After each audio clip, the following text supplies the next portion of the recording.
heures d'un dictateur, jamais game over. Game over, ça veut dire c'est terminé. Le jeu est terminé. Game, c'est un jeu, over, terminé.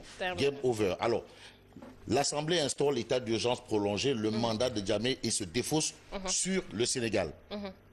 L'Assemblée se défausse sur le Sénégal. Le ministre du Tourisme se retire des officiers arrêtés après avoir défié la garde républicaine. Et puis, le Maroc tente une médiation de la dernière chance et propose l'asile à Djamé. Il faut retenir, d'après Libération, que 250 000 Gambiens sont arrivés dans notre pays depuis le déclenchement de la crise. Notez quand même que du côté de Kaolack, de Keur Aïb, de Karang, de toutes ces zones-là, vraiment, il y a des réfugiés. Hier, d'ailleurs, Ibrahim Ali me disait que même les Poukous, il n'y a plus de Poukous. Il n'y a plus de Poukous. Il n'y a plus de Poukous au niveau de Kaolack jusqu'à Diourbel. Jusqu'à Diourbel. Voilà, donc le loyer a augmenté parce que quand même, il y a un afflux massif des réfugiés. Et des conséquences, la situation ou la crise en Gambie. Alors, enquête quotidien. Enquête parle d'intervention de la CEDEAO en Gambie. Et là, on retient que c'est la guerre. L'assaut imminent. C'est clair et c'est constant. L'assaut imminent. Alors, les troupes ont pris position autour de la Gambie. Ça, c'est ce que révèle bien entendu l'enquête. Des troupes ont pris position autour de la Gambie. Djamé décrète 3 mois d'état d'urgence, du jamais vu. Banjul, Serekunda et Birkama se vident de leur population. Ça veut dire, entre autres, que il n'y a plus de Gambiens en Gambie. Ouais, la Gambie se vide, c'est clair, c'est net. Là, vraiment, c'est l'assaut imminent selon le journal L'Enquête. Alors, Vox Pop passe à une. Alors, Vox Pop parle toujours de la crise en Gambie. Djamé et la CEDEAO se préparent à l'affrontement. Ça, c'est ce que révèle Vox Pop. Le président sortant décrète l'état d'urgence. Le Nigeria déploie un navire de guerre au large de Banjul. Il faut noter qu'à Karang, les populations craignent le pire. Kaolack et ses environs envahis par des vagues de réfugiés. Ça veut dire que Ibrahim Ali avait raison. 533 réfugiés accueillis à Medina Bay, des milliers de personnes reçues à Keur Aïb, c'est ce qu'indique bien entendu Vox Pop. Et puis, Vox Pop nous emmène à la mairie de Mbaké, des agents municipaux au cœur d'un réseau de faussaires. Ils sont impliqués dans une opération de mise en circulation de fausses pièces d'état civil. À lire également une certaine crise autour un peu du grand théâtre.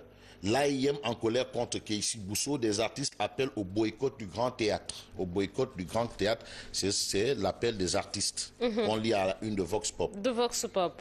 Alors, Réumi Quotidien qui revient toujours sur la Gambie, c'est l'actualité. C'est l'actualité, la Gambie. C'est une actualité internationale d'ailleurs, mais qui intéresse à plus d'un titre le Sénégal. Qui concerne, je veux dire, à plus d'un titre le Sénégal. Imminence d'une guerre en Gambie. Dakar au cœur de la stratégie militaire de la CEDEAO. Voilà ce que révèle le quotidien Réumi. Le Nigeria déploie un navire de guerre. Djamé décrète l'état d'urgence pour 90 jours. Voilà ce qu'indique Réumi. Et puis, Réumi quotidien nous livre les propos de Abdoul Mbaye. Abdoul Mbaye, c'est le président de l'Acte.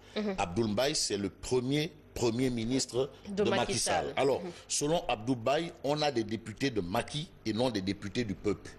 Ça, ce sont les propos, bien entendu, de Abdoul Mbaye soulignés à la une de Réumi Quotidien. Ça, c'est l'arène politique. Ça, c'est dans l'arène politique, made in Sénégal. Alors, que nous révèle l'Observateur? Alors, l'Observateur parle de crise en Gambie. La dernière folie de Djamé. La dernière folie de Djamé. État d'urgence pour 90 jours. Alors, des militaires et un ministre gambien se réfugient à Kolda. Un navire de guerre nigérian vers Banjul. Ça, ce sont aussi des informations soulignées à la une de l'Observateur L'Obs. Et puis l'Observateur L'Obs parle de la CAN, Coupe d'Afrique des Nations 2017. Cherbeng, arrière gauche des Lions, qui déclare ce qui va faire la différence dans cette CAN. Sénégal-Zimbabwe, le défi de la mobilisation. Il faut souligner 40 millions de francs CFA au 12e Gaïndé. Voilà ce que nous livre, bien entendu, l'Observateur L'Obs. Le Soleil. Alors, l'Astre de Anne parle du deuxième plan d'action prioritaire du PSE. Le club Sénégal émergent invité à jouer un rôle actif. Le club Sénégal émergent, c'est une nouvelle organisation de Youssou Diallo là. Voilà, club Sénégal émergent. Bon, voilà. Macky Sall satisfait du cadre macroéconomique du pays, des personnalités s'engagent pour la réussite du PSE, en l'occurrence les Youssou Diallo, avec le club Sénégal émergent. Et puis Christophe Bigot, c'est l'ambassadeur de France au Sénégal, qui se prononce sur la situation en Gambie dans les colonnes de l'Astre de Anne. Pour dire quoi? Eh bien, pour dire que la France soutient les efforts de la CEDEAO. Et c'est la deuxième fois qu'il le dit. Hein. Absolument. Et puis Yaya Jammeh décrète l'état d'urgence. Voilà ce qu'indique l'Astre de Anne. Commune de Saint-Louis, 2 milliards de francs CFA pour assainir Guet-Ndar. Wow. 13 000 personnes seront impactées selon l'Astre de Anne ce matin. Mais quand même, il faut l'assainir. Ouais, je suis une fois allé à Saint-Louis, je pense qu'il y a lieu de revoir tout ça. Guet-Ndar. Bon, mais tu sais aussi, c'est la configuration de Saint-Louis. Hein. Saint Ça, c'est au plan de l'environnement. Saint-Louis a une configuration assez particulière. Une ville située entre l'océan et le fleuve.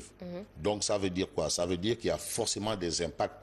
Et il faut une bonne étude d'impact environnemental pour justement réaliser ça. On se souvient de cette brèche de 4 mètres qu'on avait créé une brèche de 4 mètres pour sortir Pikine, le quartier Pikine des eaux. Et aujourd'hui, cette brèche a dépassé les 4 kilomètres. Vous voyez un peu que ça a été fait. C'est vrai, ça a soulagé les Pikinois, mais il n'y a pas eu une étude d'impact environnemental. Mais comme il y avait ce qu'on appelait l'urgence à cette période, donc il fallait trouver une solution et cette solution a forcément des conséquences sur justement l'environnement. Et là, c'est l'environnementaliste qui parle, hein, il maîtrise. Oui, qui a quand même quelques données, quelques dispositions. Dispositions au plan de l'environnement. Et il y a forcément des conséquences parce que quand vous voyez le gandiolé, gandiol aujourd'hui, la salinisation des terres du Gandiol, c'est lié justement à cette brèche qu'on a créée, la salinisation, alors que le Gandiol vit un peu du maraîchage. Alors, conséquences des conséquences, la mort du maraîchage au niveau du Gandiol. C'est vrai que les autorités de l'environnement ont entrepris plusieurs projets pour désaliniser les terres du Gandiol. Bref, c'était une parenthèse. Alors, on va parler sport avec Stade Quotidien. Stade Quotidien, quotidien du sport, qui titre Cannes 2017 Sénégal-Zimbabwe de jeudi. Et à la une de Stade Quotidien, il s'agit d'une interrogation. Faut-il craindre les Warriors? C'est une interrogation. Faut-il craindre les Warriors? C'est l'interrogation qui bat la une de Stade Quotidien. On sait que les Warriors, c'est-à-dire l'équipe nationale du Zimbabwe, a fait quand même un match exceptionnel contre l'Algérie, a même mis en ballottage défavorable à l'Algérie, a failli battre l'Algérie, mais il a failli vraiment un but raté qui a amené l'égalisation. Ce sont les Algériens qui ont couru derrière le score durant tout le match.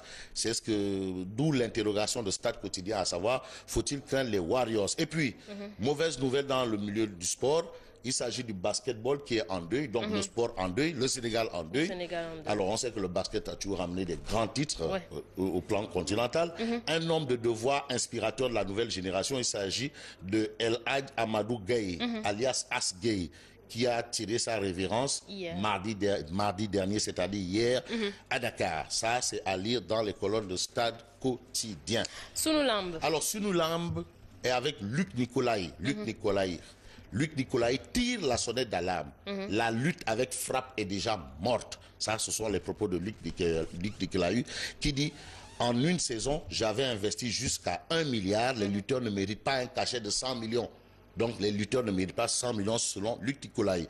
Luc Nicolaï qui déclare aussi: j'ai payé un cachet de 400 millions pour un combat. J'avais décroché modulo gris à 260 millions de francs CFA. Alors, justement, cette lutte avec frappe est morte selon Luc Nicolaï. Et aujourd'hui, il s'investit dans la lutte simple. La lutte simple. C'est son choix, c'est son option. Je connais l'homme. S'il va vers ce domaine, la lutte simple, ça veut dire qu'il y a eu une prospection. Il a le flair.